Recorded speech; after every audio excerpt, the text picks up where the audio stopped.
Look at the world around you. We live in an era of steel, glass, and digital light. We look at our towering skyscrapers, our global financial networks, and our seemingly invincible military might, and we feel a sense of permanence. We have convinced ourselves that we have finally beaten the odds. We believe that our modern civilization is too big to fail. But history is a graveyard of empires that once felt the exact same way.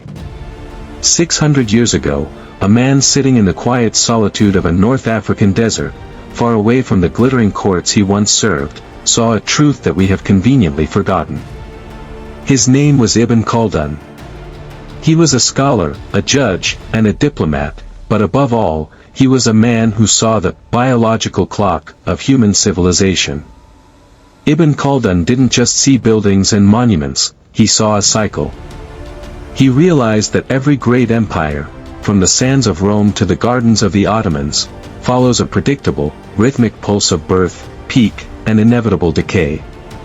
He looked at the ruins of his own time and realized that civilizations are not destroyed by external enemies alone, they die from a sickness that starts from within. Today, as we look at the rising inflation, the crumbling social trust, and the mounting national debts of the 21st century, we are forced to ask a terrifying question: are we seeing the same cracks in our modern concrete jungles that Khaldun saw in the 14th century? Is the ghost of fallen empires knocking on our door? To understand why empires fall, we first have to understand what builds them. Ibn Khaldun identified a single, powerful force that determines the destiny of a nation. He called it Asabiyyah. In modern English, we might call it social cohesion or collective consciousness. But for Khaldun, it was something deeper. It is the invisible glue that binds a people together. It is the shared sense of purpose that makes a group of individuals willing to sacrifice their personal comfort for the survival of the collective. Khaldun observed that civilizations are born in the harshness of the periphery, in the deserts, the mountains, and the frontiers.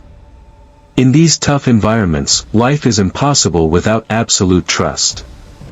People rely on each other for food, for protection, and for survival. This creates a hard Asabiyyah. These people are lean, disciplined, and fierce. They don't have gold, but they have something much more valuable: they have each other. This intense social bond is the engine that drives conquest. It is the energy that builds cities and establishes dynasties. Every great empire in history started with this raw, unshakable unity. When a people have high Asabiyyah, they can overcome any obstacle, defeat any army, and build monuments that touch the sky. But here is the tragedy of the Khaldun cycle: the very success that Asabiyyah creates is exactly what eventually destroys it. Once an empire is established, it enters its golden age. The fierce warriors of the desert become the sophisticated elite of the city. Wealth flows in, trade flourishes, and the hard life of the frontier is replaced by the comforts of the palace. Ibn Khaldun called this the sedentary stage. And he warned that this is the beginning of the end. As a society becomes rich, the Asabiyyah begins to melt. When life becomes too easy, the shared sense of struggle vanishes. People no longer feel a deep connection to their neighbor. The we is replaced by the I. Individualism takes over. People become obsessed with luxury, status, and personal comfort. In this stage, the rulers lose touch with the people. They become more interested in the beauty of their monuments than the strength of their borders. They stop being leaders and start being consumers. To fund their increasingly expensive lifestyles, the state begins to eat itself. They raise taxes on the producers. They devalue the currency. They take on massive debts to maintain the illusion of prosperity.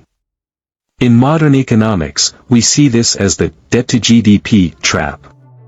In the final stage, the empire is nothing but a hollow shell. It has high taxes, a divided population, and a ruling class that is disconnected from reality. Khaldun noted that at this point, the empire doesn't even need a great enemy to destroy it. It often collapses under its own weight. History is not a straight line moving toward infinite progress. It is a circle. Every civilization thinks they are the exception to the rule. Rome thought it would last forever. But the Khaldun cycle has never missed a beat. The true strength of a nation is not found in its banks or its buildings, but in its people and their connection to one another. We are currently standing at a crossroads. Are we witnessing the peak, or the downward slope?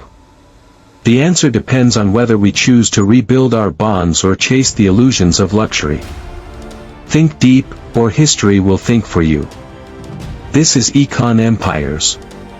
Subscribe to stay ahead of the cycle.